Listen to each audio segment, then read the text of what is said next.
There was an episode, probably like 2 months ago now, where Collin made a joke about how Spencer's Groot and I'm Rocket Raccoon. That's like our friendship dynamic. So Don't remember that. later in that episode, I was talking about reading Kingsman and talking about the bad chick with the knives for legs stepping on Collin. Mm-hmm. And then that brought together the joke about me being Rocket Raccoon because I was into the prosthetics. That was a while ago. I didn't even realize it until I edited the show, and I was like, oh man, we brought the joke around full circle, and didn't even realize it. You mean like a golden circle? Why buy a comic that might cost more than a dime? Come meet the brothers who are here to waste your time. Welcome back to the Dime Comic Bros podcast, where all three co-hosts are here today. That is soon to change. I fly away. I fly be free next week. I do? Oh my word. What? Why? Work? Money. Hello, I like money. Duh. Fucking sell your dirty underwear or something. He could make a lot of money doing that, actually. I will pay double market value. What the fuck? So I get 2 pennies. I will at least pay you for the fabric. Not the extra bits on the fabric. No, just for the sake of reusing and repurposing the fabrics. I'm literally going to throw up. Is it worth more or less when the fabric is ripped? Preferably more, because then I can like throw it all into a blender and then make it like I can, You can find fit his little tiny penis into it. I can find a way to remake it into something else, like paper. You know, turn it into a pulp. He's got like a little sprinkler. He's got a shaker can on his table that he just shakes it onto his food. That's why our food tasted so salty. Yes. No, that's not why.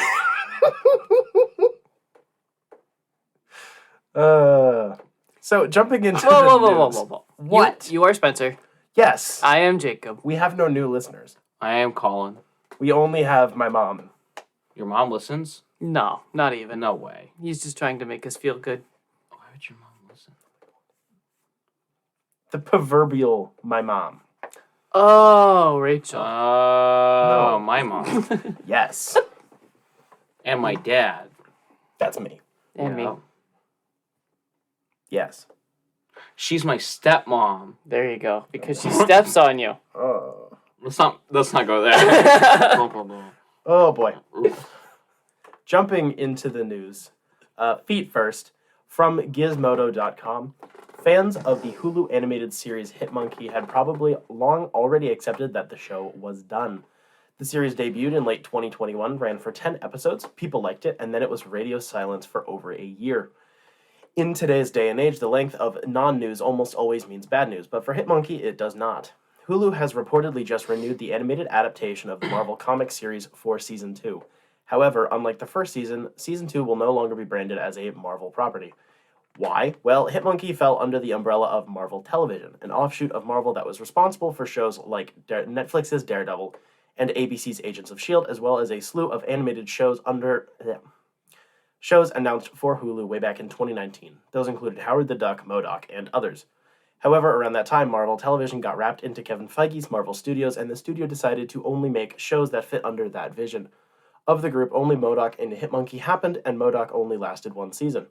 What makes Hitmonkey the rare exception, we don't know. But to make sure there's no confusion about it being part of Marvel Studios, Marvel is no longer a part of its title.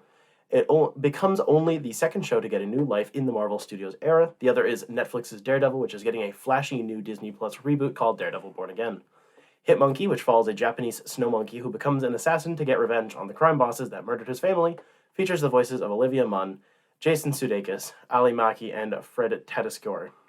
Okay, just to not get off topic, but MODOK, I totally forgot that was a thing. Mm-hmm. Was that 2019 when it was announced in 2019, but it didn't come out in 2019? Pretty sure it came out in 2021. Yeah, that's what I thought. Because I remember us talking about it on the podcast. Yeah. And I haven't heard anything of it since. So it only ran that one season and people stopped caring. Yeah, it wasn't the worst thing to happen. I watched it. It was it was cool to have a different animation style. It was very like Robot Chicken-esque. Yeah. But they didn't take like full advantage of it, and it kind of rested on its it fell into a lot of adult animated show territory. Oh. It was a bit of a waste of Patton Oswalt's talents because they try to soften the character so much to like fit him into the weird setting they want him in. Right. Where it's like, why is it even MODOK anymore? That's true. It's The just, animation it's was just a neat, random but, yeah. fucking character. at It that was point. fine. It was fine. Monkey. I haven't seen this though. That kind of sounds cool. I don't think I've ever heard of Hitmonkey. Yeah, I really. mean, You would if you had listened when we said the news, but sure. We've met over it multiple times actually. He says this all the time. It's I don't true. remember this either. I do not believe him. Yeah. I think he's always a liar. Dude, I'll pull up the fucking files. We've I'll heard I'll this fucking one too. pull your pants up. Okay. They can't get much further up my ass crack. What do you want? Yeah, they can. Yeah, they can. Your butthole's a black abyss. Yes. Exclusive from Deadline.com, Amazon Studios is finalizing deals for Criminal, a TV adaptation of Ed Brubaker and artist Sean Phillips' best-selling crime comic book series, sources tell Deadline. Details are scarce, but the project, written by Brubaker, who serves as executive producer and showrunner, is described as an interlocking universe of crime stories based on his award-winning comics. I hear a writer's room for the potential series is up and running. A rep for Amazon Studios declined comment. Criminal tells the... This is so... I'm sorry. This is so difficult to read just because of how they set up the sentences. Or how you do. I don't know how it works. Criminal tells the interweaving saga of several generations of families tied together by the crimes and murders of the past, Brubaker explained to Deadline in a 2019 interview. And one of the big events in many of these characters' past, which has been referenced since the very first Criminal story, was the death of Teague Lawless. Before we even met Teague, we knew that he had died when his son was a teenager, but other than the identity of his killer, we have never told the rest of the story. It's just been a ghost haunting the series, as Teague Lawless has become one of the most popular characters in the comic. Brubaker is one of the most celebrated comic writers, receiving numerous accolades. Like in Call of Duty, when you get multi-kills, that's an accolade. But that's how you say it, accolade. Yes. Brubaker is one of the most celebrated comic writers, receiving numerous accolades and winning both the Eisner and Harvey Awards for Best Writer 5 times. While writing for DC Comics, Brubaker revamped Catwoman with artist Darwin Cook and was the co-creator of Gotham Central. His groundbreaking run on Marvel's Captain America included the creation of the Winter Soldier, who has played a pivotal role in the Marvel movie franchise. Brubaker is primarily known, however, for his multi-layered episodic crime sagas. Brubaker and artist Sean Phillips have spent 15 years creating a massive body of original work highly sought after for adaptation. Their series Criminal, Incognito, Fatale, The Fade Out, and Kill or Be Killed have sold millions of copies internationally. Cool. I mean, that kind of sounds interesting, but honestly, I don't think I've really I'm ever excited. heard about this. I'm excited for this. He makes a bunch of interconnected crime noir stories, and this could be quite good. I mean, that does make sense because you've been reviewing these. No. You were doing Reckless. Yeah. Which is Kind Ed of Brubaker. It's like the his same whole shtick. Yeah. Like they're basically written like noir movies, anyways. Right. So it makes sense that they'd be dummy easy to adapt. I would think so. Yeah. Amazon's really been cranking out. Like they've been getting the rights for a lot of adaptations recently, Hey. and they tend to put out some of the better ones. So. Nerds have money. We like money. Let's make money. Yes. From StarWars.com, Disney Plus and Lucasfilm announced that the second volume of the animated anthology series Star Wars Visions will premiere May 4th, 2023, also known as Star Wars Day, exclusively on Disney+. Volume 2, building on the Emmy Award-nominated first run of Star Wars Visions in 2021, will feature 9 new shorts from 9 studios from around the globe. The shorts promise to feature unique animation styles from a variety of countries and cultures, depicting each filmmaker's specific vision of the Star Wars galaxy. The shorts included in Star Wars Visions Volume 2 were created by the following international animation studios: El Guiri from Spain, Cartoon Saloon from Ireland, Punk Robot from Chile, Aardman from United Kingdom, Studio Mirror from South Korea, Studio La Cachette from France, Frenchmanland, 88 Pictures from India, The Art Collin, help me. Stagio from Japan, and Triggerfish from South Africa. The one from Japan's short was created in collaboration with Lucasfilm. The reaction to the first volume of Star Wars Visions blew us away.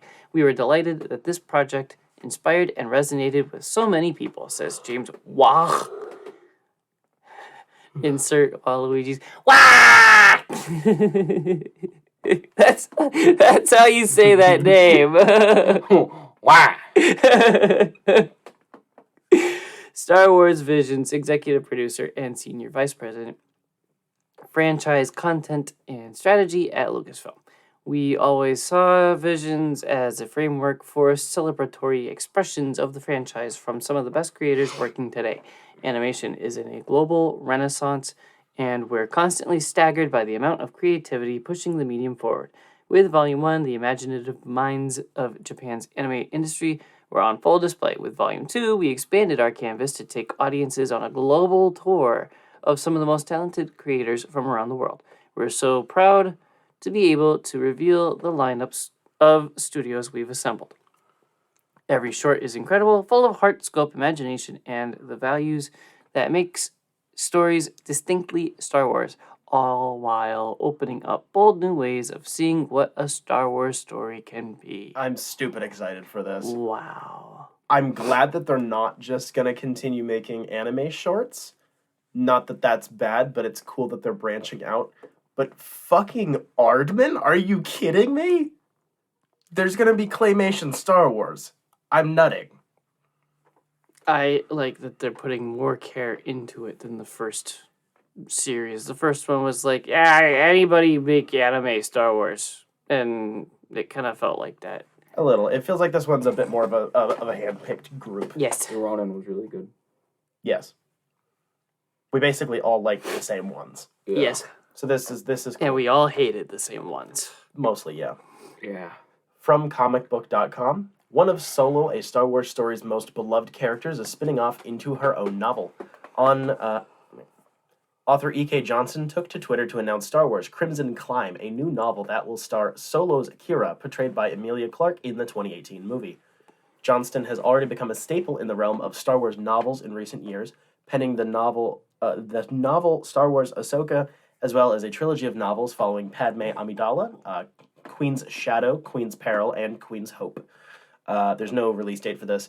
I'm also really excited for this because Johnston is one of my favorite Star Wars writers, and Kira. Yes. And this is before the it fills the gap, you know? The whole what the fuck has she been up to in this gap in the movie that still, even though she's all over the comics, still hasn't been explained what she actually did. You want to fill the gap. Shut up. No, so proverbially speaking, this book will basically be her sucking like way too much mobster dick, metaphorically speaking, to like climb the ranks. Not metaphorically Not metaphorically, speaking. no. It's a Star Wars book. They're not going to be that explicit. Also, he found a new word. Kira. No. Metaphorical. No. You keep saying this word. This word. What word? Dick. Has he not? I can't remember because it's like proverbial. Proverbial. Proverbial. This is not a new word for me. You're using it a fucking lot today. Maybe. I don't know.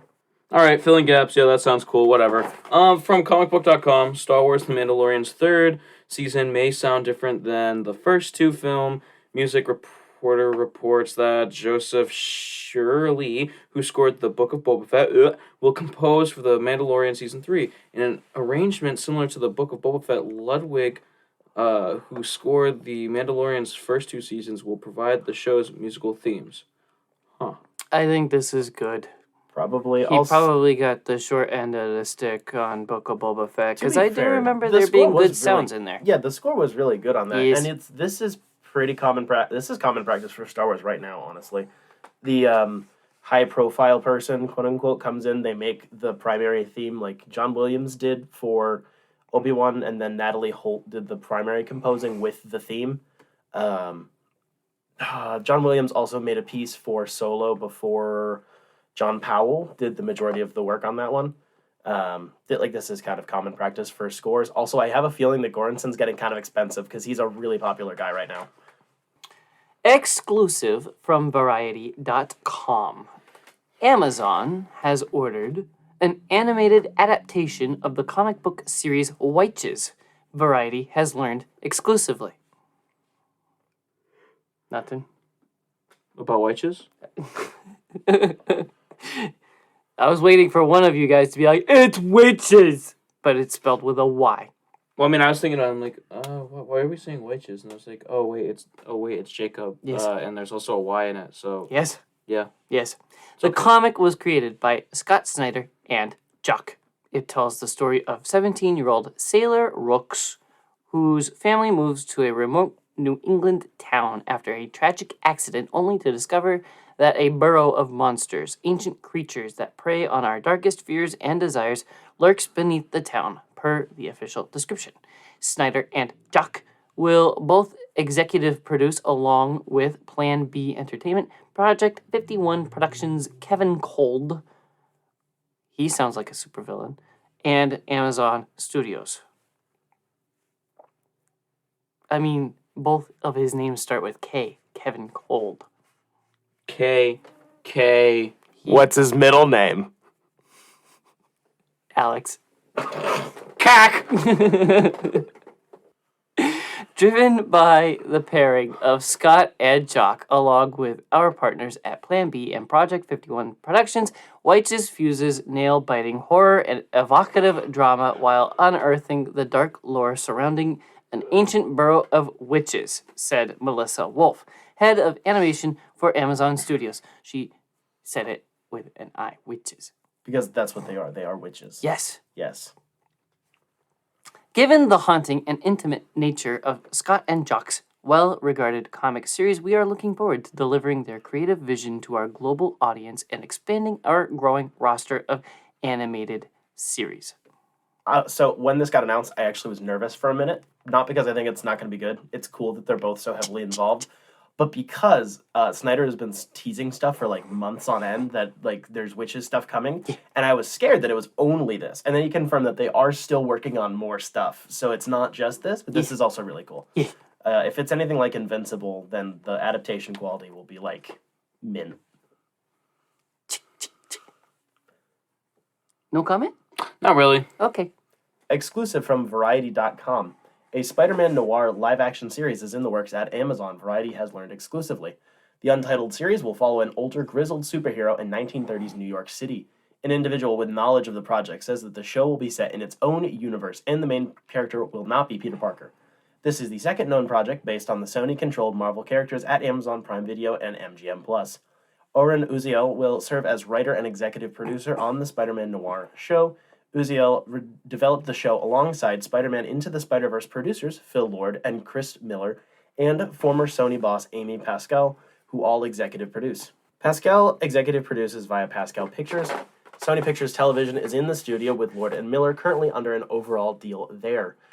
Uziel most recently worked on the screenplay for the romantic comedy feature The Lost City, starring Sandra Bullock and Channing Tatum. His other writing credits include 22 Jump Street, the 2021 Mortal Kombat film, and The Cloverfield Paradox. He has also worked on the scripts for upcoming films like John Wick 4 and Borderlands, based on the video game of the same name. Most of this sounds really cool. Maybe Amazon will actually do something smart with their Spider-Man properties for once, but the fact that they're making this not Peter Parker is kind of stupid. Yeah, why is it not Peter Parker? I mean, it doesn't need to be. No, because But it is just it's a weird thing to then have to go out of your way to put energy into writing. It doesn't have to be Peter Parker, but it saves you a lot of time and energy because there's already a framework you can work with. Mm-hmm. But also, whatever. If Lord and Miller are involved at least, then I'll at least give it a check. You know, I won't be like, I don't know, like it won't be like me watching Craven when I'll be like blackout drunk and I'll watch it at home. This I might actually, well, I mean, I will have to watch it at home because it's a TV show, but like, you know. I don't know. The last paragraph with Uziel being... Mixed bag. Okay, that's nice of you. 22 Jump Street is great.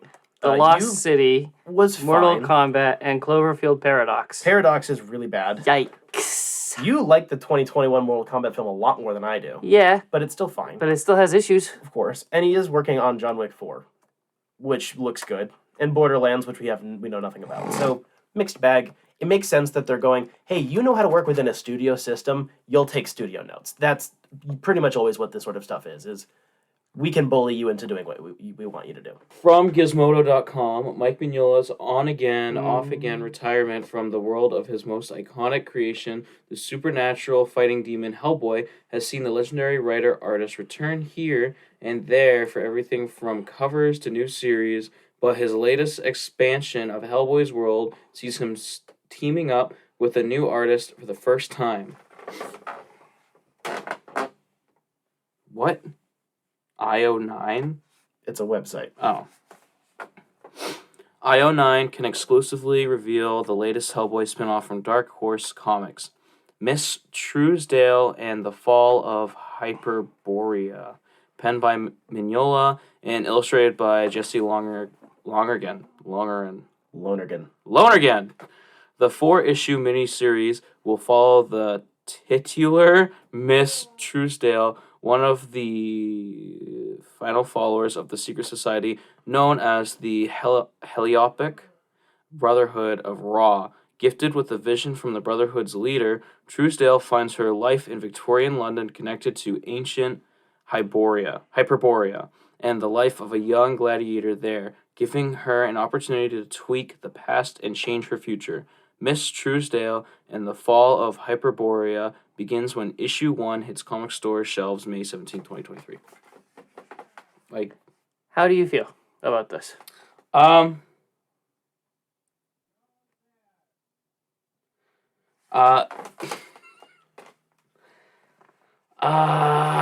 mean, it's penned by Mike Mignola. Yes. And it's illustrated by someone else. I don't know how I feel about that. So what is that? For someone who does art and wants to be in comic book art, I don't entirely always know how these things work. So if he's just doing the pen, I mean, I assume that's like penciling and I think it inking. means writing No, the story. pen is writing. Oh, shit. Oh, okay. Yeah, that makes more sense. And I'm you stupid. like Lonergan. Wow, wait. Why can't I remember that name? Is Lonergan the one that did the 3rd book? No. No. Who's Lonergan again? I don't know.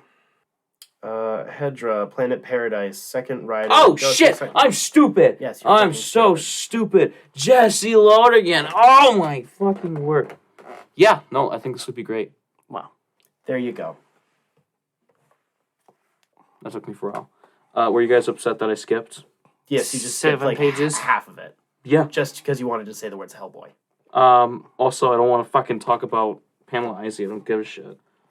From DC.com, Pamela Isley's comic book journey has grown beyond her original plan as today the publisher announced the hit 6-issue DC mini-series Poison Ivy, which was expanded into a second 6-issue arc in December 2022. Will continue as an ongoing comic book series beginning in June 2023 with Poison Ivy number 13.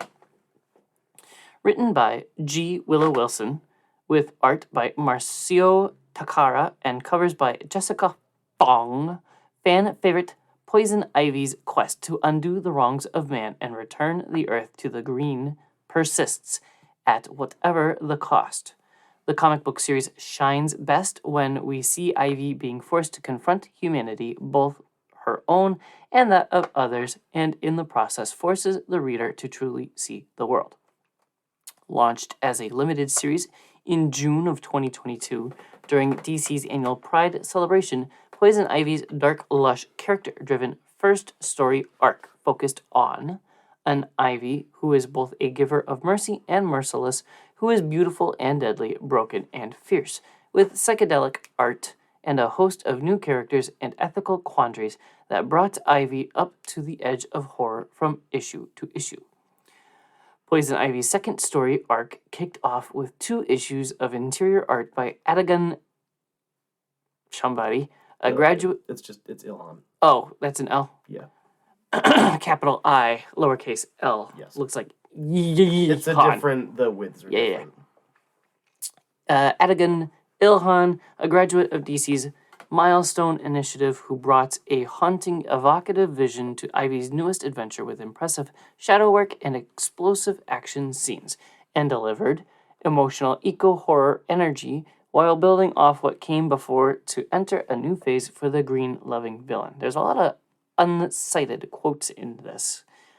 Series regular artist Takara then returned to interior art in February's Poison Ivy #9, available now wherever comics are sold. It's almost like when the thing is popular and people like it, it gets renewed.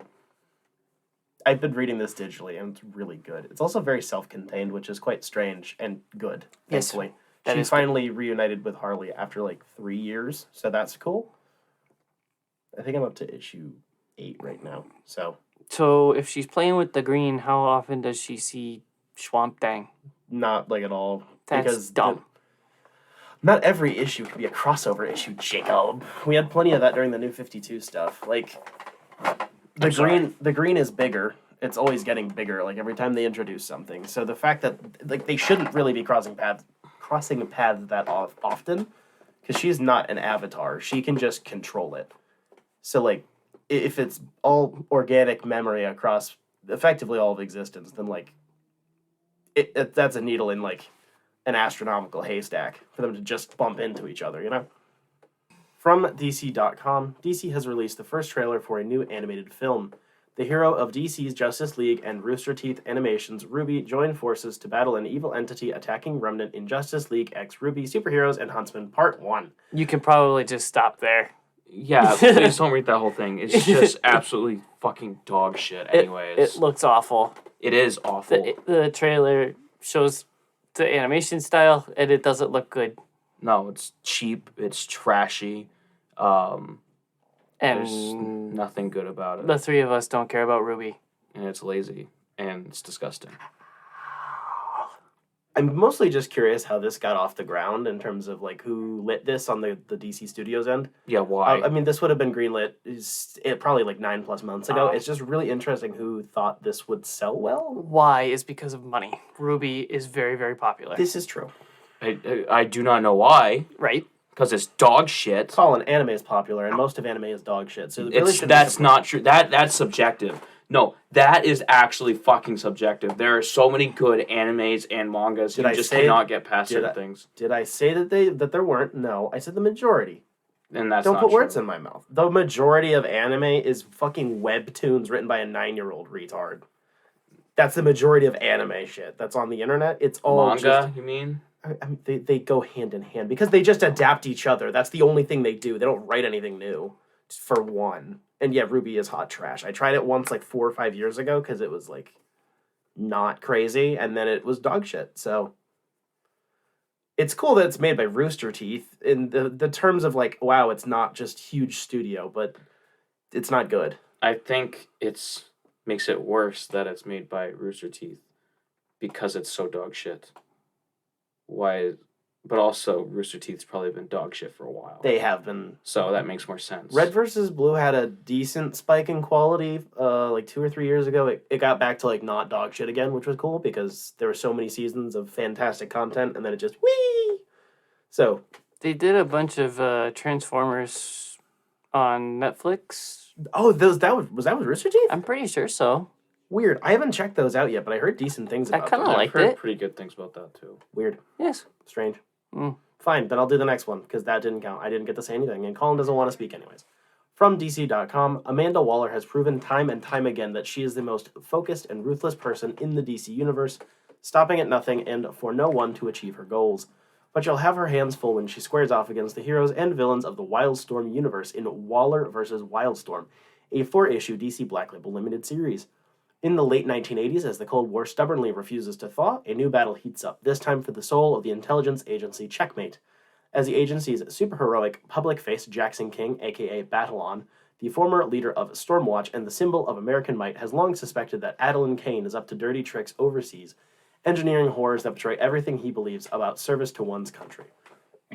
But King doesn't know that Kane has a clever new ally, an ambitious young woman named Amanda Waller. She has her own ideas about how metahumans can serve their country, and honor and dignity and long lives don't factor into them. Co-written by author and national security reporter Spencer Ackerman from Reign of Terror and The Daily Beast, and Evan Narcisse from DC Power: A Celebration and Batman Gotham Knights, Gilded City. Marvel's Rise of the Black Panther and Waller vs. Wildstorm celebrates Wildstorm's legacy of espionage-flavored superhero morality plays, pitting Stormwatch against Amanda Waller and the deadliest people in the DCU, including its most lethal assassin, Slade Wilson, aka Deathstroke.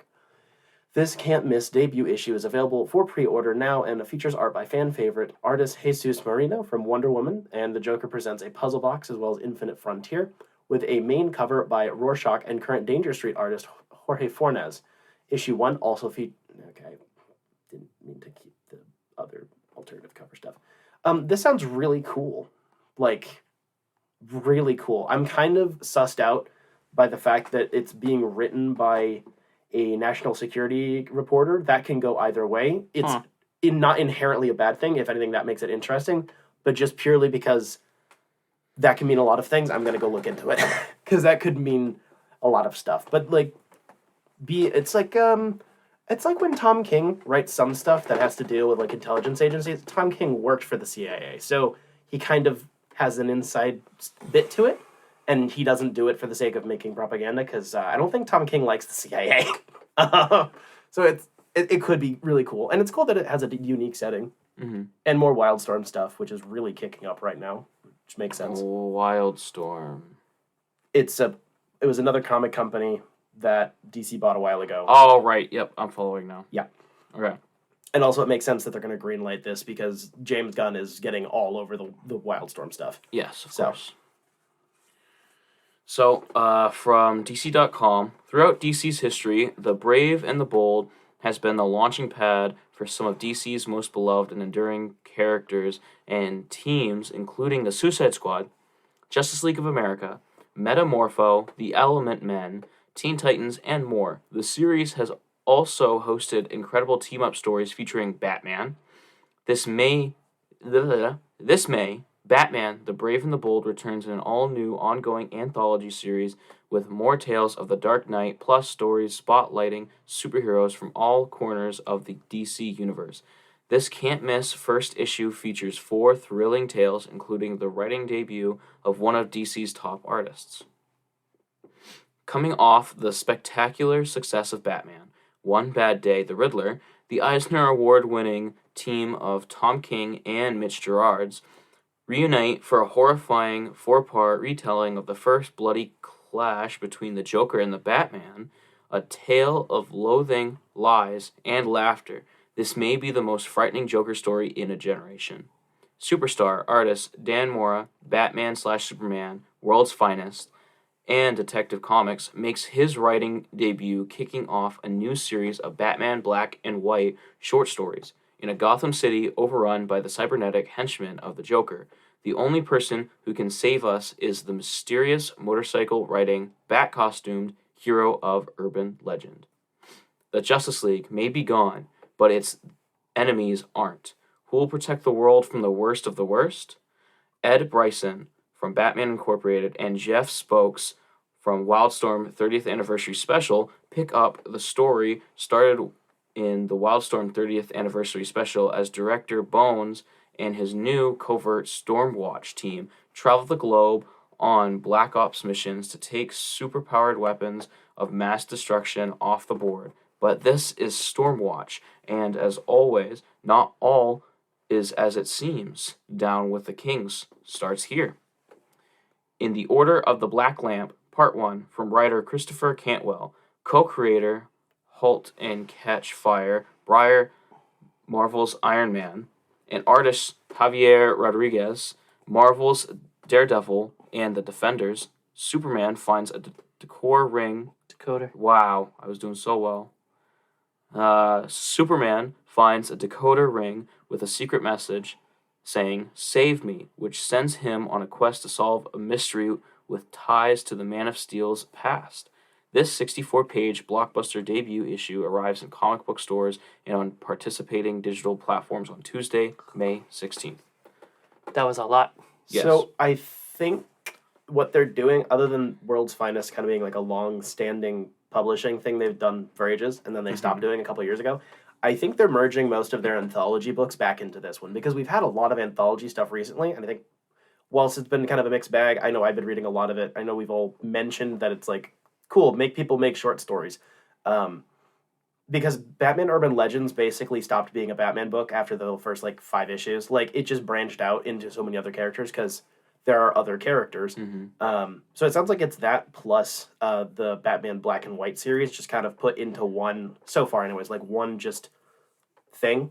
Yeah. Which makes sense for sales, honestly. Just condensing everything down so it's less Batman title, but not actually about Batman, which is good because also make less fucking Batman books, please. Yes. World's Finest is cool. Also, Dan Mora. I didn't know he was getting into writing, so that's really cool. He's a great artist. So pretty. Shiny. Yes. From DC.com, there's nothing quite like a road trip to really bring a family together. What? Road trips do not bring families together. I think that's the I joke. will die Jacob. on this hill. Jacob, All right. it's a joke. I didn't know that! Especially when your parents are the Joker and Harley Quinn. Following the explosive finale of Batman Beyond the White Knight, available today at local comic stores, Sean Murphy is expanding the White Knight universe with Batman White Knight Presents Generation Joker.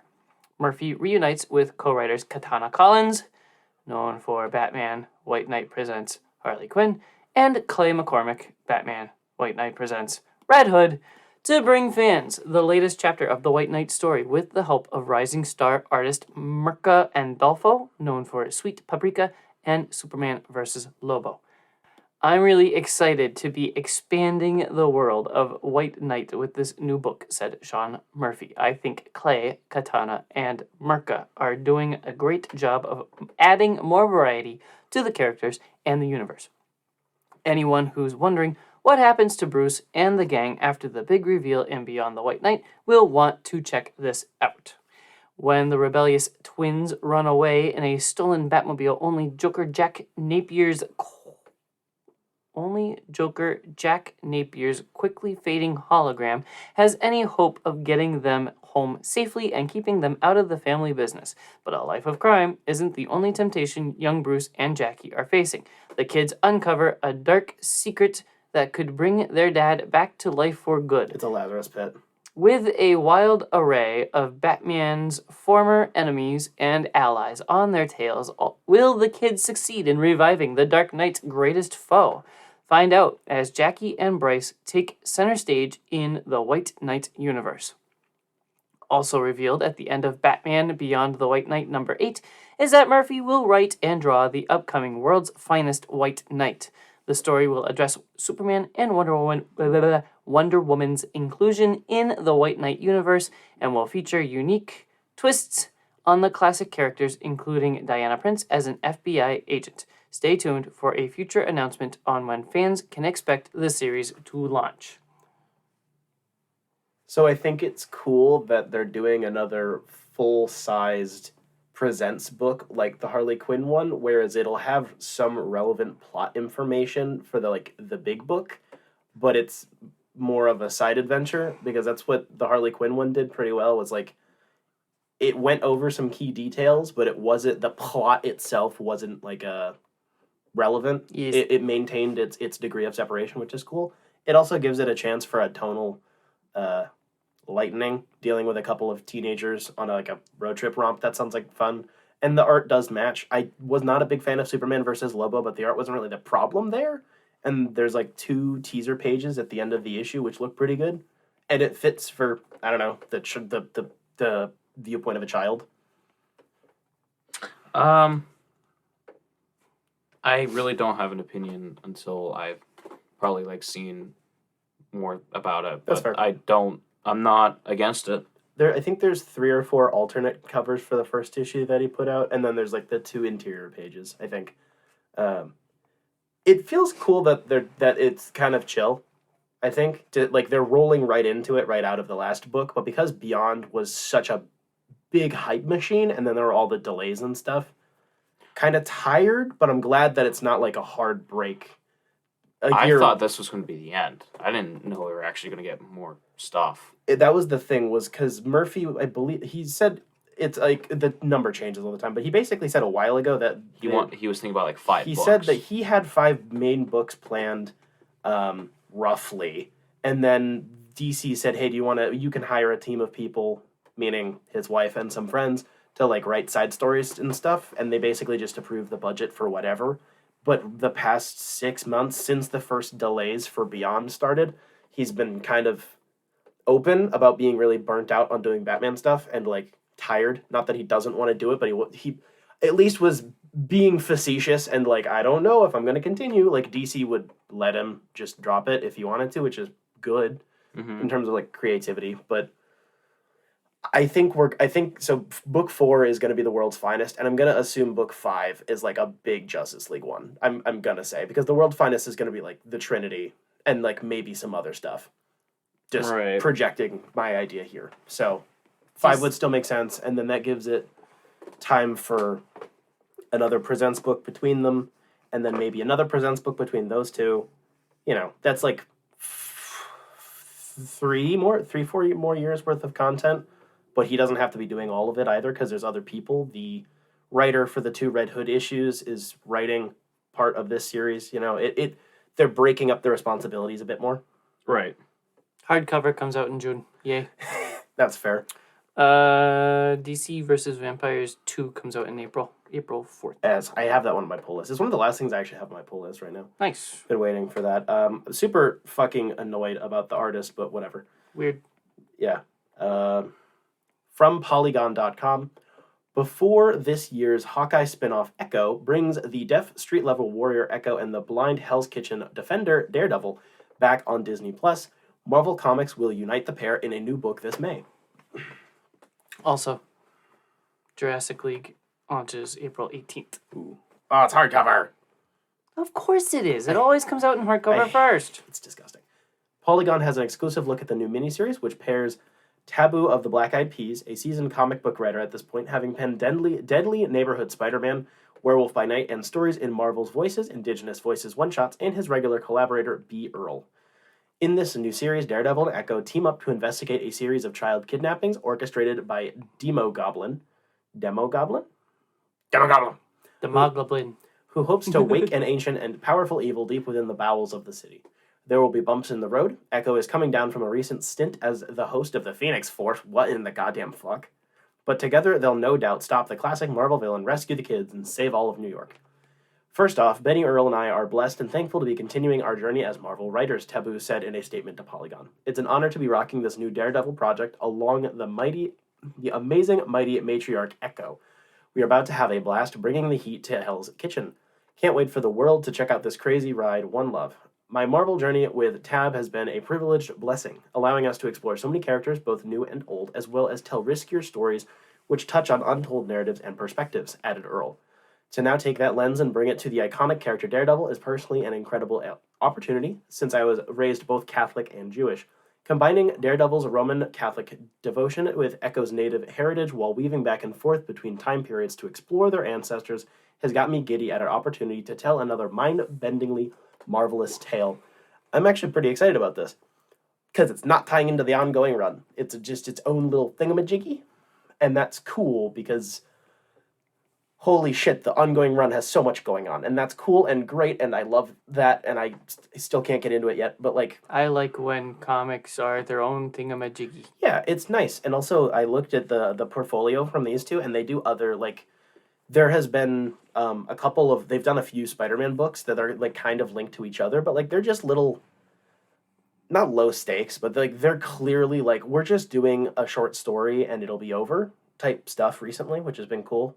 That's always good to have. It's like a backup. Yeah, but also like just fresh air type Right, of thing. so it's not like- instead of having to keep going with we have this ongoing story and we're going to keep following this storyline. But like it's not filler necessarily. It's just more like, hey, you need a break.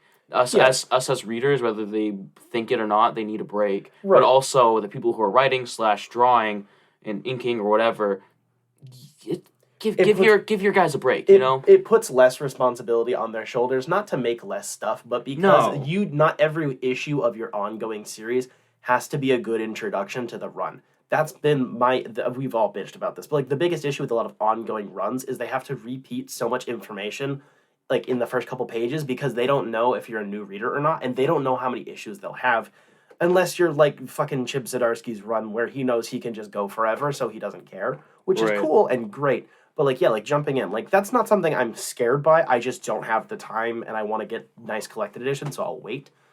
But it's cool. Like, I don't know, some random 15-year-old wants to pick up a Daredevil book that's like new. It's a little miniseries. Right. This cool. This good. They should have stuff like that. Yes. I agree. I read the first volume of the Rebirth Suicide Squad.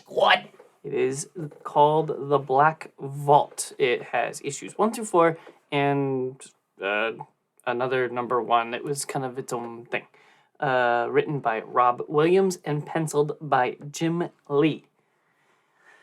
Jim Lee pencils. Jim Lee. Gimli. Gimli. Ghibli.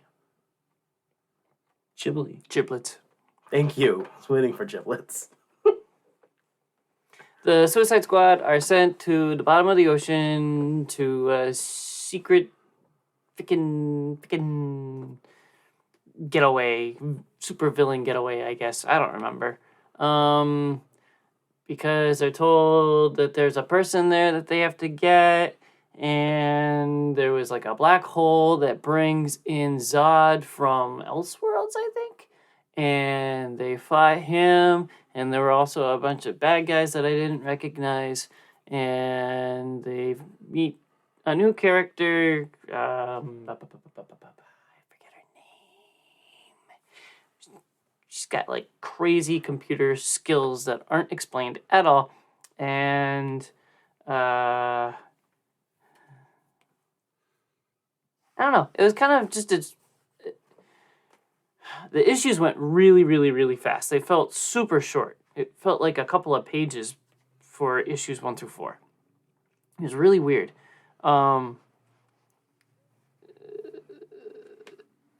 It felt like it was a very, very fast-forwarded setup Keep talking. for the rest of the series. I'm a model. It moved at a very fast pace, and it was over. Jim Lee's pencils are absolutely amazing. I know Collin is not a fan, but I am. I think that's pretty much it. It's $16, I think. And Jetpack had a sale not too long ago where it was buy one, get one on trades on the table, and I got books 2 through 8, which is the whole run except for number 1. Damn. So I had to get that one full price, and I did. And there's going to be a lot of Suicide Squad in our futures. Interesting. I gave it 4 out of 5 stars on Goodread. Dang, bro, that's a good steal. Thank you. Speaking of New 52 stuff. Were we though? Well, you were. I am now going to continue this trend.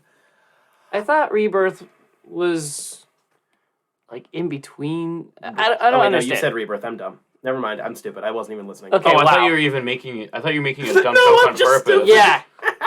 No, I'm just dumb. All right. Cool. So It wasn't me. I read Nightwing, the Prince of Gotham Omnibus. It is Nightwing, the 2011 Wait. run. You said it correctly. Shut up. You did. You didn't even stop to think about how to say it. Yeah, Nightwing's Omnibusy. And there it goes. Yep. It's issues 0, 1 through 30, as well as annual 1. and I believe Batman issue 9. It's an issue related to the Death of the Family crossover ?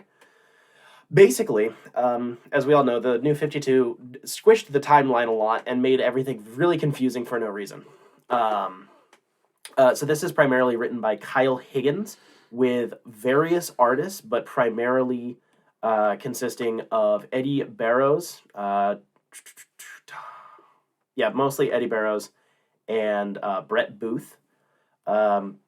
Basically, Nightwing has a bunch of issues with his past. He's like, dang, dude, I'm gonna sort out some stuff. So there's a lot of things related to Haley's Circus, like plot-wise, because the Court of Owls was kicking off during this time period, and then it turns out that this circus had been providing the Court of Owls with children. So that's kind of relevant to the ongoing Batman run at the time. I remember that. Yeah, it's a very relevant thing that they still haven't dropped to this day, thankfully. So there's a lot of conflict with like the other kids that were at the circus who were his friends. These are new additions, but we're pretending like they've always been there.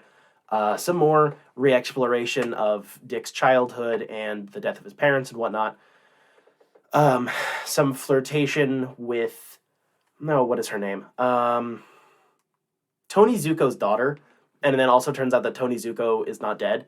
The man who killed Nightwing's parents. So that's a big thing. He basically went into like witness protection and has a family until Nightwing accidentally finds him again and then exposes him. It's a whole thing.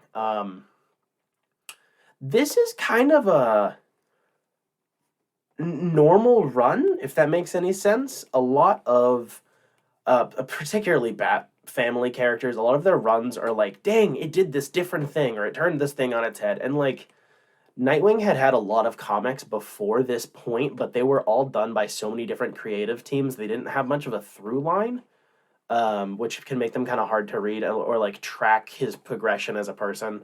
So I appreciate that these are almost all entirely written by one writer. Frankly, nothing is really exceptional here. That's not necessarily a bad thing, though. It does have the ongoing series has to repeat information very frequently problem, but whatever. The annual and issue 0 go over a lot of his history with Babs, which is really good stuff.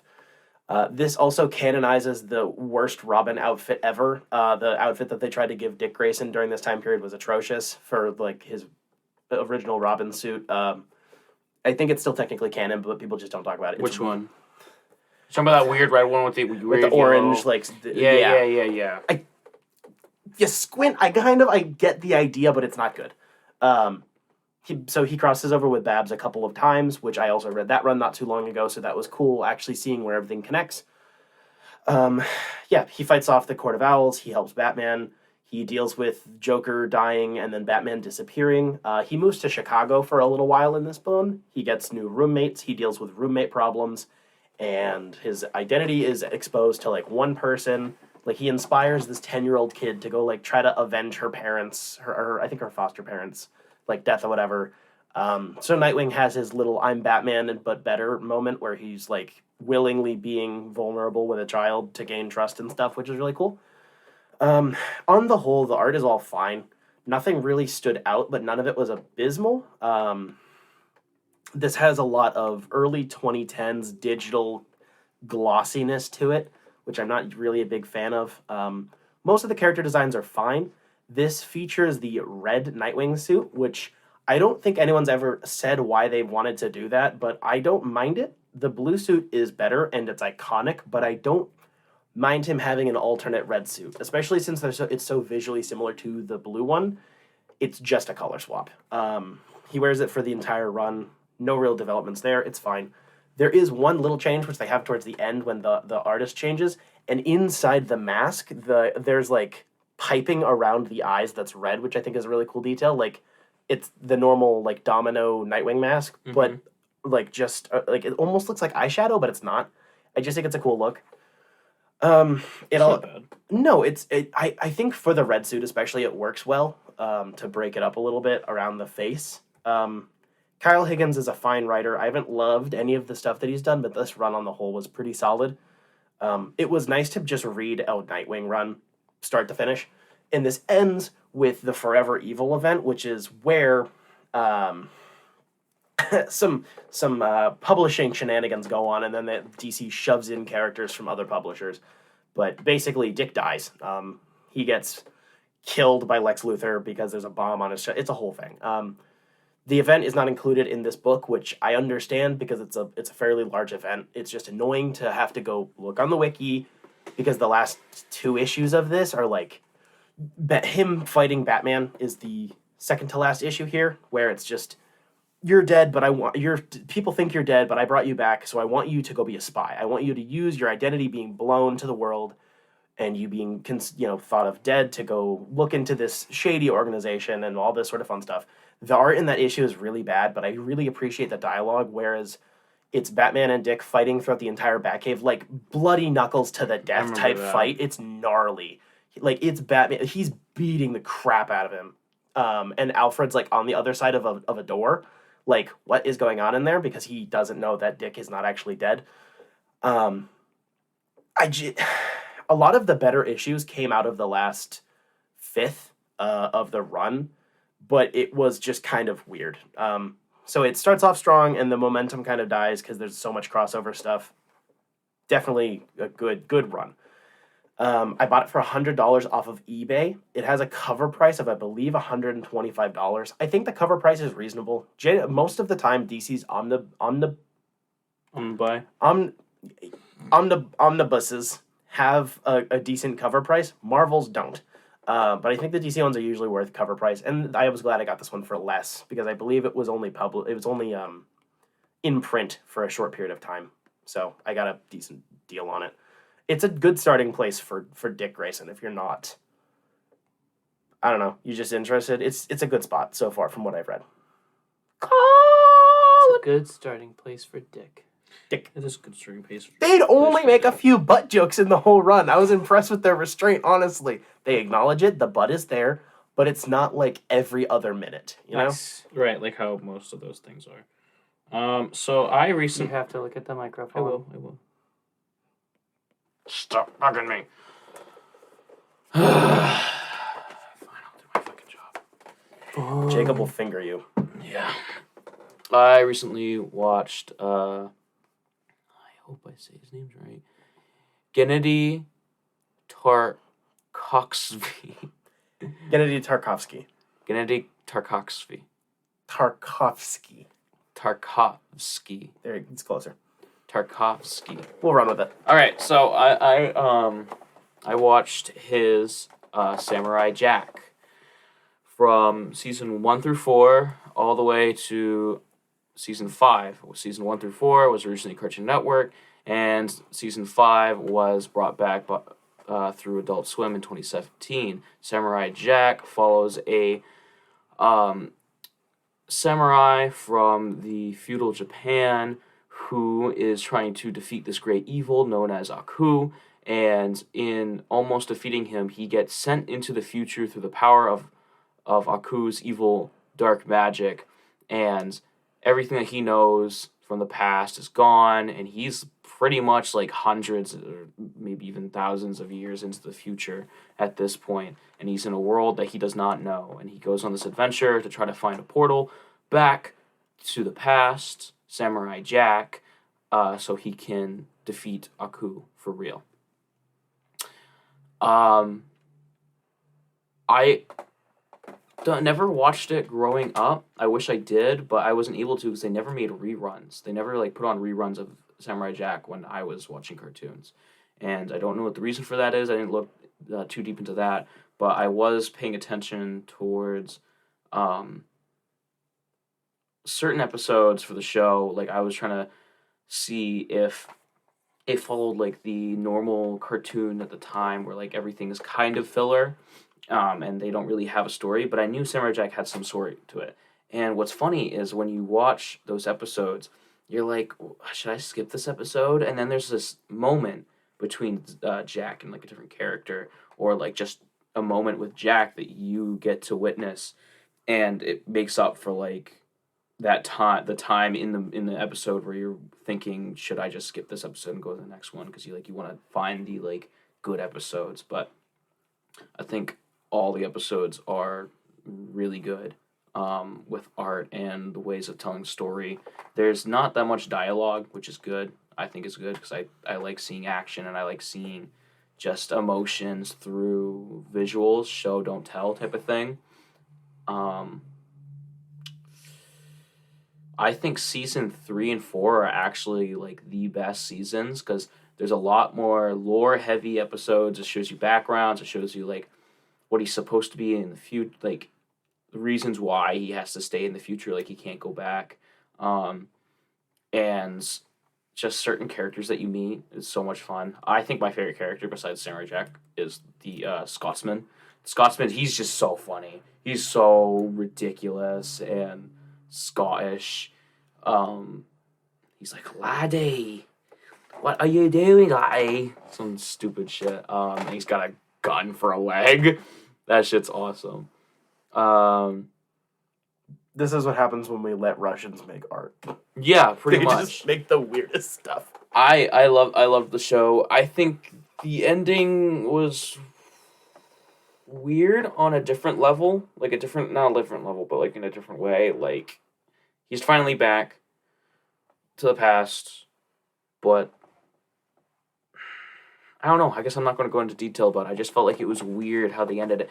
But the best I can say is it felt like it happened too quickly. Like they were dragging on for the last season.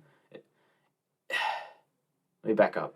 The last season, certain parts, it felt like it was dragging on. It wasn't really going anywhere, even though every episode was like, it goes right after the other. It's like a consistent story. But it felt like it was being dragged on, and then they realized, oh, we don't have the budget for another episode. Let's tie this all up in this one episode. And it just felt weird. A lot of it felt weird. I did want to see more Samurai Jack and more of his sad doomer moments, but we got some good ones. I thought there were rumors of a movie at some point, but I think that was during my I'm 14 and believe everything on the internet phase, and I never looked into it. Yes. So there's probably nothing. Oh, no. It's over. I definitely agree with you, though, that the last episode was really... I wasn't the biggest fan of Season 5 in general, but the last episode definitely felt the most... Damn, you just blew your whole load right there. Yeah, and it wasn't even a good one. Not It wasn't really. even a good load. Like, This is what happens when you edge for too long. yeah, pretty much. Yeah, actually, yeah, that's true. It is a weird phenomenon when a show is all about getting to, like, one end point, and you spend years doing it, and then when you're finally there, you're like, fuck, what do we do now? And then they don't quite nail the ending, and it kind of feels like they're spinning their wheels, trying to sort out what to do to fill out the rest of the season. Right. I don't know. Kind of felt weird. But I still love it. It's still one of my favorite cartoons ever. It definitely tickled the brain worm in there because I love samurai stuff. And from recently watching like Yojimbo and like other like black and white samurai movies, I saw a lot of references that Samurai Jack made, which was a lot of fun and just got me inspired to draw samurai stuff and get back into all of that. It was really good. Damn, bro. Hey, yo, Jimbo. Jacob with Hello. the luscious locks. What else have you been doing? I listened to Harley Quinn and the Joker Sound Mind on Spotify. The whole thing? The whole thing. Oh, damn, bro. Thank you. Thank you very much. Wait, Thank you. well, that just connect with me. The whole thing? It's The 7 whole episodes. thing. It dropped all at once. 7 or 8. The whole thing. 7. How long are the episodes? Less than a half hour, like 20 to Oh. 27 minutes. That makes more sense. Okay. That also make more sense why they dropped it all in one go. Because Buried was like 45 minutes on average, and there was 10, I think. And most of them were divided into 2 halves. Anyways, Yeah, it's pretty much like 2 hours worth of show. that makes sense. Well, So you were in a pinch for time, and this is what you chose to do. sort of. But also, I was just listening to it on the way into work, so. Harley Quinn. No, sorry. Harleen Quinzel is a doctor at Arkham Asylum, and her dad is dying of cancer, and she's a woman, and nobody respects her at work, and she and her dad are broke, and let's see what else. Did I mention she's a woman? I think she's a woman. That was harped on really hard. Is like everybody's just nasty to her because she's female, and doesn't respect anything she says or does. I don't know. You're gonna think Spencer wrote my script for this. Oh boy. The Batman and his world of Gotham is a very strong setting to talk about many social justice topics. And this show really wanted to really bad, and it failed horribly. Oh, did it? I'm not surprised. It tried to talk about how the medical system is messed up, but it didn't know what it was talking about. Like, that's not how it actually works. Like, you could have had a great point, but this wouldn't have happened. It wouldn't have gotten to this point. It tried to talk about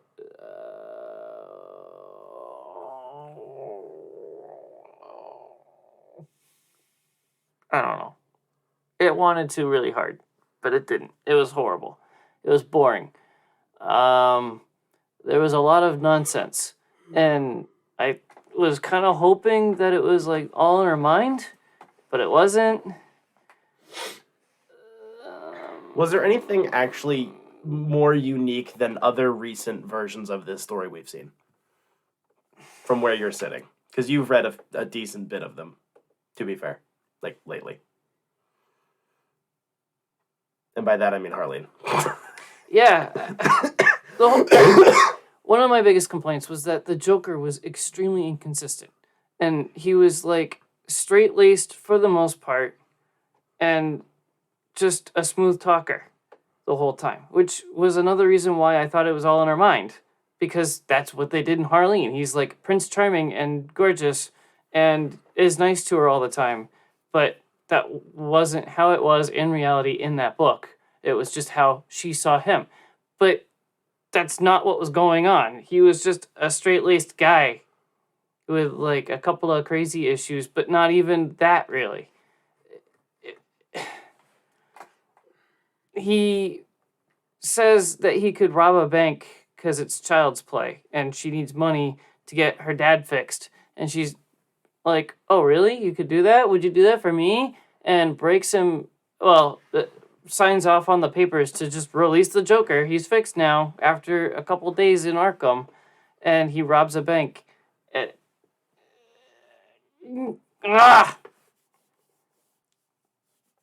So it's bad. The switch that made her become Harley Quinn was an offhanded comment about how a company owned, absorbed by Wayne Enterprises, doesn't treat its employees well, and that's the company that her dad worked, and that's why he died, was they were handling bad chemicals or something. So she's like, Bruce, is this true that your company owns this company that doesn't treat its employees well? He's like, I think so, but that just happened and I don't know much about it. And she's like, all right, fuck you, and, like, breaks. Like, that was what makes her become Harley. It was, ugh. Yeah, so this sounds awful. It's pretty rough. I'm going to have to listen to it. I called it. Vocal performances were fine. It's tough to judge when the script is written very poorly. That's fair. Like, she would be talking with patients, and she would talk more than them. So tell me about how this makes you feel. Well, actually, my life has gone to shit, and I'm gonna... It's like, I've never been to therapy, but I'm pretty sure that's not how therapy goes. You're right. Nailed it. Usually. Sometimes my therapist tells me things. That's because I ask questions. Right. And he's my boyfriend, and I've known him for many years. I thought we were your boyfriends. No, no. Never mind. Anyway. I have outed myself. Oh, no. This was not good. But it was free on Spotify. I don't know. It's from the same people that did Batman Unburied, I'm pretty sure. I don't think it's the same production No team. It's way. just public. It's just under the same deal. I don't think any of the projects have anybody really in common. Well, that's good, Other because than the guy who presses upload on the files. Batman Unburied was fantastic. That was so good. And this sucked balls. That's disappointing. What else Collin's have giving you me a done, lot of sussy looks. Spencer, Sussy? So, are you going to beat me to it? No. Are you going to beat me? I might beat you. So I read the Promise? SnyderVerse saga. Yes, Ooh. promise. I've been chewing away at this book for quite a while now. I bought it like a year and a half ago. It is written by, I believe you pronounce his name, Darren Kirsch, or Kirscht. Kirsten? Basically, this is a mostly like a historical account of the technical details that went into the SnyderVerse and its adjacent films. So we start off with a lot of like background information about like the Dark Knight trilogy and the behind the scenes production on a studio level and like how that led WB to asking Chris Nolan to do stuff to put it together a team to make a Superman movie. And like it just goes through the details like crazy.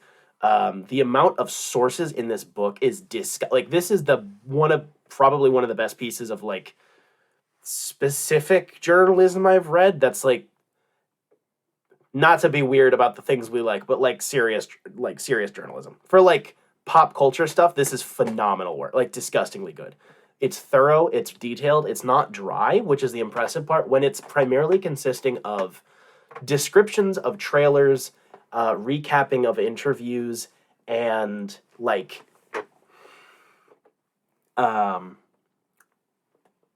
it just like so much detail work.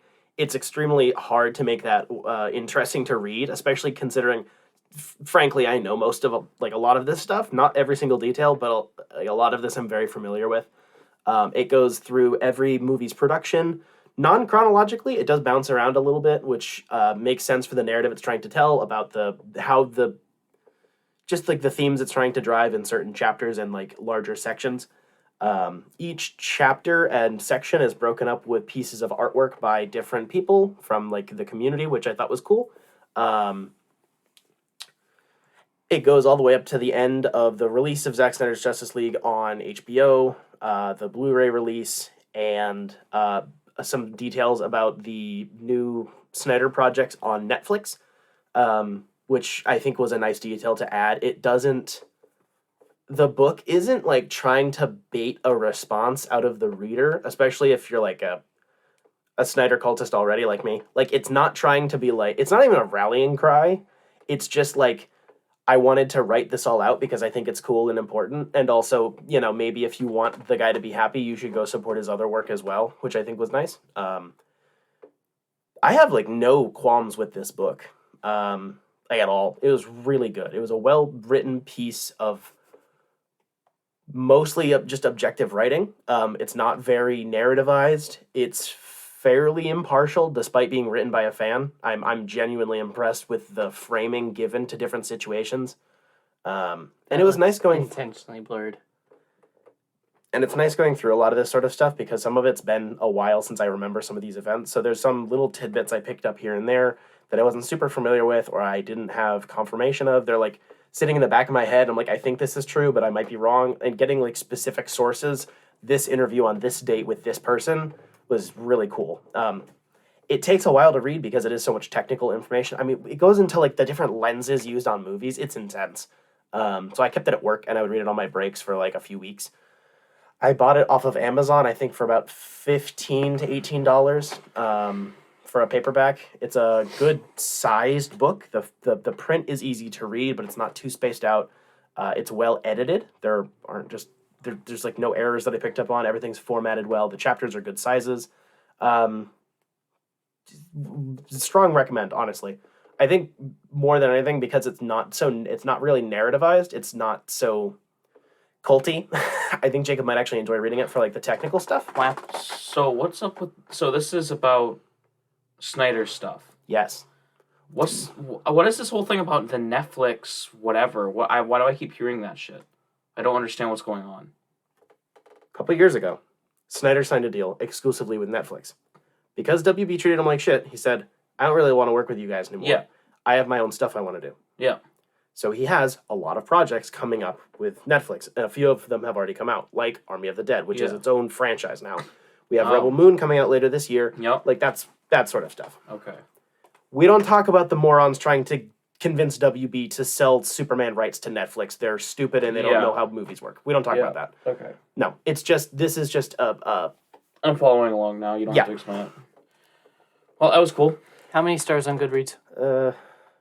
4, I think. There's some sections that I skimmed through because, I don't know, I've watched so many of the I don't know, it's like BVS TV spot number 4. It's like, all right, I remember that. A lot of those descriptions, they're very well written, like descriptions of trailers. It's just not something I necessarily felt the desire to read every single time it came up. So there's a few sections like that I breezed through that could have... I don't know if I would necessarily say it should have been edited down or out. I don't know. I don't have like a constructive way to rephrase it. I just... It wasn't apply to peaking. you. I wasn't like literally on the edge of my seat the whole time. But like it's a documentation book. That's kind of not the point. You know? Okay. Yeah, that's cool. Quite cool. Also, he follows us, and all of his podcasts follow us, so I think that's cool. Wow. I tagged him once when I bought the book, so That is cool. wicked cool. Good work. Also, I Heckin'. think he has other books he's doing. I guess this is just like a side gig for him, which is really cool. Not like relevant to the SnyderVerse stuff, just like other things he's interested in, which is really cool. So, talented writer. I've listened to his podcast, not very consistently because I'm horrible at things like that. But yeah, big shout out. I'm gonna plug the stuff Nice. in like the links Very good. in the description and stuff. What? You're droning off so fucking bad. You're talking about other stuff that's not a part of what your book is. I mean, it's connected to the guy, but you're droning off so bad. What I else didn't- have you I done? didn't think that one was so bad, actually. No. But it was funny that was breaking your brain. It was.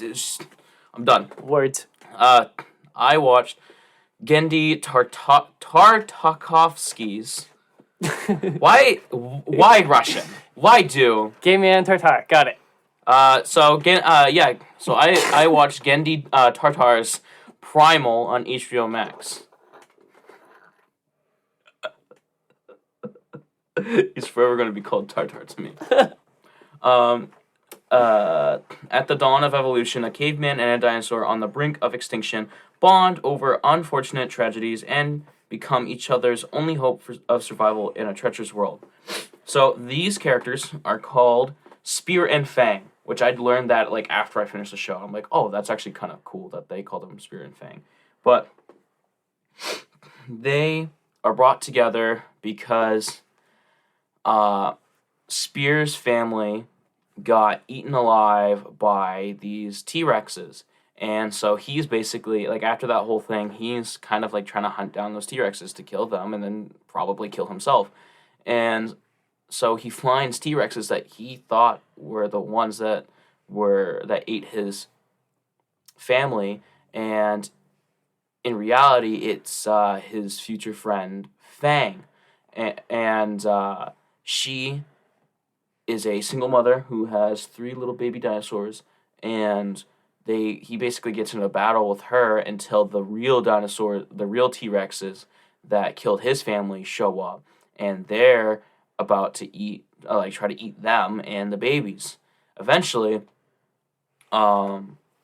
he's trying to help them, the good guy, the Fang and her little babies fight the other guys, and then Fang realizes, oh, he's maybe not that bad, and then the bad guys ate all of Fang's babies, and so she freaked out, and he also freaked out because it triggered like a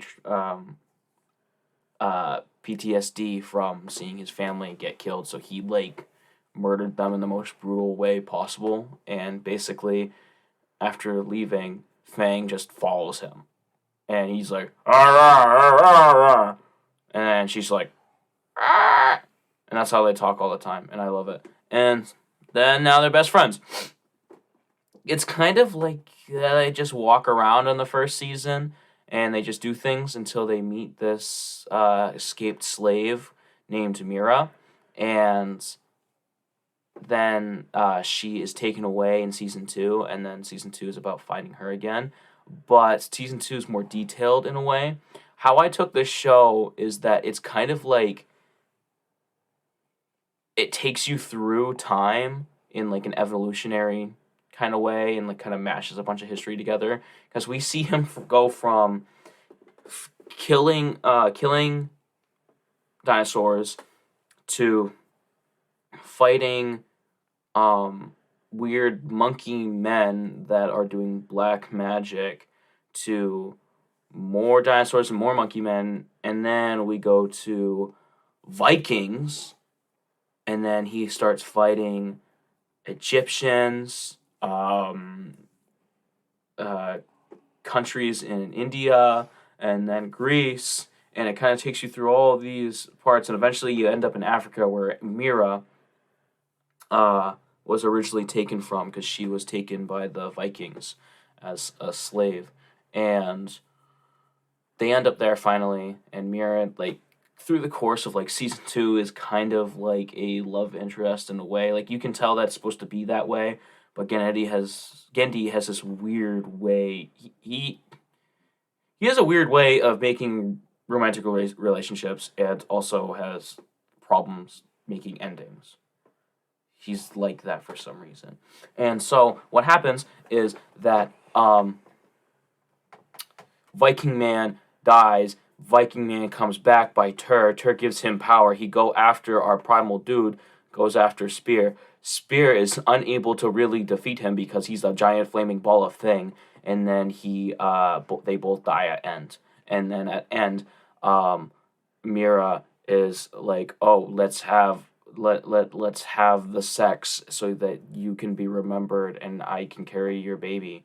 And it's weird because he's all burnt the fuck, and they have like a little like half-second sex moment, and then the end, and then we see a cut into the future where she is like the child of them is like older and like 8 and riding the dinosaurs. Oh, also Fang got with another T-Rex, and she had 2 wonderful little baby T-Rexes, which that was amazing. That was the cutest part of the whole show. Season 2 is my favorite of the 2 seasons, but the ending was whack. I don't know, man. Crispy burnt sex sounds really fun right about now. Yeah, no.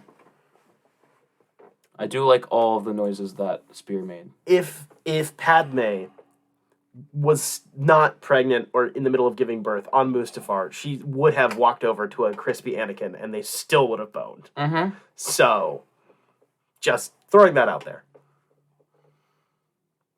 Call me an angel, Anakin! Oh, God. When was this released? This was... Have you not seen Primal? No. Primal was released in 2019. Huh. I remember hearing about it vaguely, but I didn't follow up on it. My dad actually got me to watch it because he loved the show. There's even one episode in season 2 where we actually get to see like in 1800s or whatever, or 1900s, some time where these sophisticated scientists are talking about evolutionary and like how we're at this point in evolution where we need to go back to our primal like age. Like we've kind of like, it's evolving, but like kind of de-evolved. We evolved to the point where we don't really need to fight for our life like we used to. But like once we have to, most of us have that that instinct that pops, and you just become primal in a way. I thought it was cool, part of the season, but it is kind of strange. But I love the show. I also love the show. Damn, bro. I'd give it a 6 out of 7. Don't you love it when you just like an artist's sensibilities and you just like kind of like all their shit? Mm-hmm. That's a good feeling. Yeah, it is. Hello? You got more stuff? I'm going to need your help on this one. Hold on. Can I pause for a second? Is this your second? Third. We're doing 3? Yeah. We're supposed to. Oh my fucking... we're doing 3. Oh, okay. Yes, this is our last one doing 3 for like at least 3 months. Ooh, what starts... Because next week we have Ant-Man, and then everything else is We have at least 12 episodes of Mando probably, and then we're into the middle of the summer. There's other Mando. movies like Yeah. Wait, when are we going to talk about the next Hellboy? 2 weeks from now, I think. Well, wait, is it next week? I think it might be next week. Yeah, so it should be next week, isn't it? Yeah. All right, I need Spencer's help with this one. Okay. I read The Swamp Thing, Volume 3, The Parliament of Gears, written by Ram V. And I believe arted by Ram V. No, Mike Perkins. Mike. Okay. And colored by Mike Spicer. Mike. Mike. Why do you need my help? Because I read it at work while 6 idiots were yelling at each other, and it was really hard to understand words and things entering my eye holes. That's fair. This book had a lot of stuff going on. Yeah, and there was a lot of what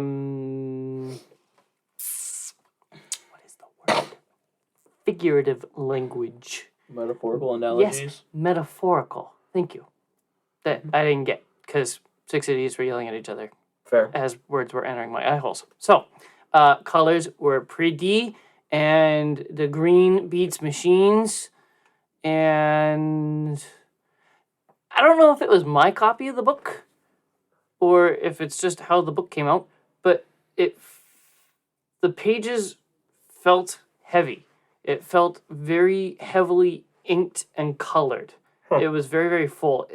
I don't know if my book was like damp at some point, but it felt like there was so much ink on the paper. Huh. It was very weird. A very weird texture. The style that Perkins does, and I don't know who does the inking, but it is very heavily inked. But Yeah. I don't remember feeling that, so that's kind of weird. Yeah.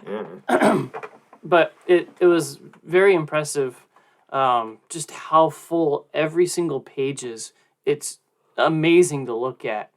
And I think this is the end of this run, which is Yes. very, very, very upsetting because I've enjoyed it very much. And it didn't even like say where to go next. It kind of just felt like a standalone thing. Yep. That seems to be the current. Okay, do you want me to do a plot synopsis then? Because I can. If you would I like, can do like 2 sentences. that's pretty much all I got. Okay, so machines bad. Yes. I already said that, cheater. So a new parliament forms around.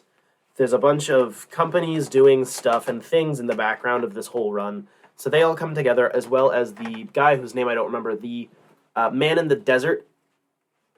In the first issue, in the first arc, the guy that was like the oil monster with gold nuggets for eyes. Yeah. That man, physically, they combine forces basically. He becomes the new avatar, kind of, in quotations, for the Parliament of Gears. It is not the rot. It is progress for progress's sake. It's industrialization. Are you trying to find him the titties? He just passed him. No, I just looked at it and went. My eyes kept going. So yeah, those are. She's spicy. She's radioactivity. So, like with basically whenever a Swamp Thing story or a Swamp Thing adjacent story wants to make a new parliament, they just kind of spontaneously come and go, other than the big three. Yeah. You know, there have been other runs with all sorts of crazy stuff. The Parliament of Gears because it's in its infancy stage, it can effectively decide whether or not it wants to be for good or bad. But because it's being led by the Avatar, who's a person filled with evil and a resurrected zombie body and all sorts of stuff, he is acting like their dictator instead of like their leader or their avatar. So the Swamp Thing teams up with Green Lantern. Hi, my name's Hal Jordan. Yeah. Every time, I swear. Yes. Hal Jordan, king of no personality. They team up to, one, stop an invasion of kind of space dust balls. That's a thing. Because those space dust balls are like, dude, we can see the Parliament of Gears and they're going to be bad, so we should stop them. They team up, and then there's a new person, in quotations, called Trinity, or she calls herself Trinity, who forms out of nothing, and she's the colors, she's the rainbow, she is... radioactivity. Yeah, basically when you get down to like the end of the book, it's kind of settled as like... She's like the spark of progress. Like, invention and like creativity, kind of. That's like, odd because I thought she formed herself from like atomic weapon test sites. Yes, but it's because that's why she, at the end of the book, becomes the actual avatar of the Parliament of Gears and to guide them in a good direction, because progress and like technological changes don't have to be used just for infinite growth and money and all sorts of other stuff. They can be used for positive things. So it's being, constructing something good out of previous bad things. It's like the explosive power of the Big Bang, effectively, is like that in a vacuum doesn't do anything, but like if that, I don't know, happened again, but there's stuff here now, everything would be gone, because like the concussive force and of all the stuff going on would be crazy. So like it's just a spark. You can get as metaphorical about that as you want. Okay. And then they're all like, damn, we defeated the bad guy, and Levi is happy with his Swamp Thing powers. His brother from the last arc makes a cameo who is like designed to be the best avatar for the Green, and Yep. Levi's like, the Green is being kind of psycho right now, which they do every time a new Parliament happens. Yep. They're like, we're gonna kill him. He's like, chill, bro. And that's basically it. And then the book ends. Quite good. It's a lot. Now that I think about it, it's a lot more metaphorical stuff going on than I thought. Yeah. Not that I thought. It feels like this has a lot more plot, even though book 2 was more plot. Like there was a lot of stuff with his brother and the companies and whatever. I just sped read that one when I it think came it's out. smaller, but there's so much more to it. It's heavy. Yeah.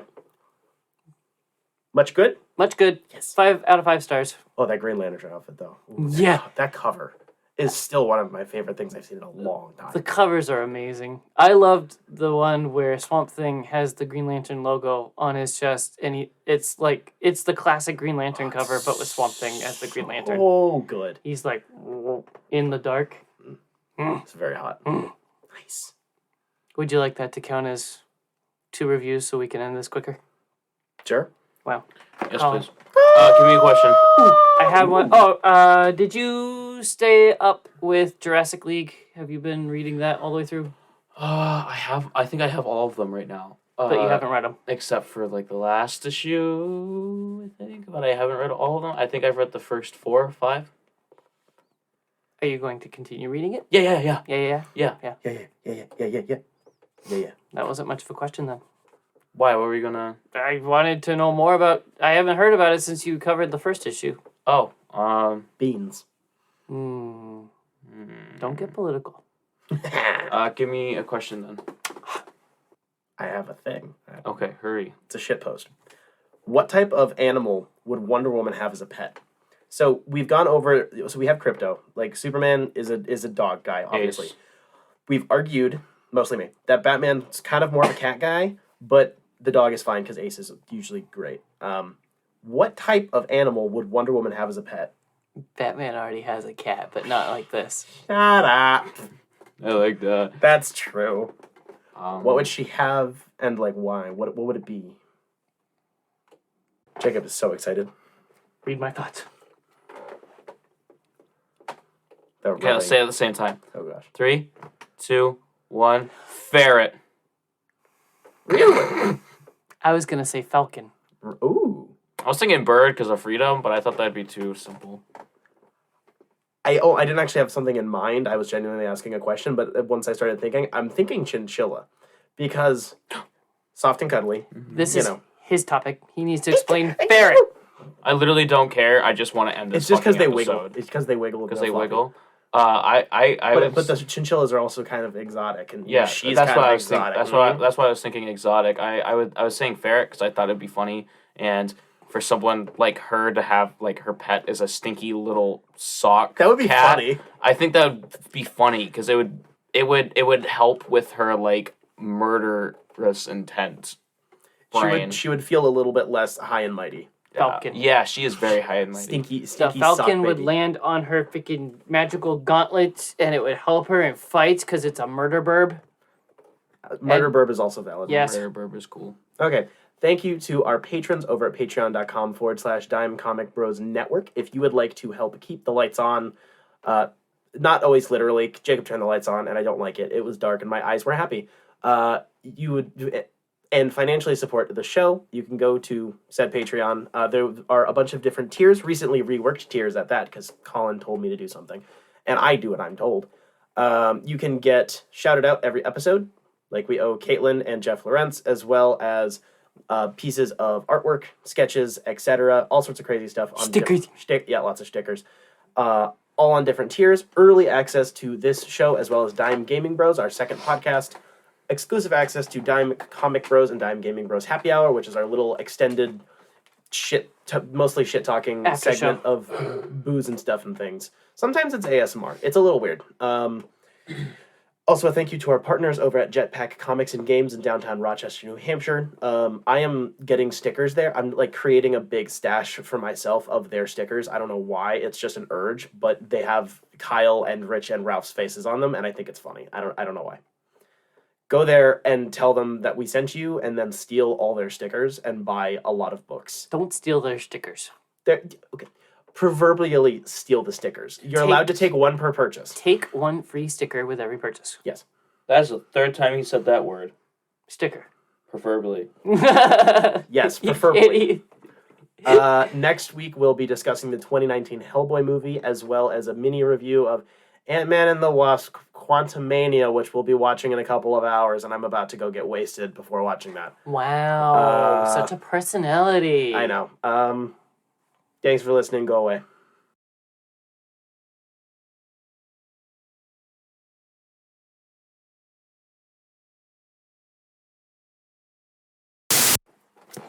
Got you. He just really wants to touch my tits. I mean, they are quite shapely in that shirt. They are. Thanks for that phrase. You are quite shapely right now. Please stop. You definitely are a shape.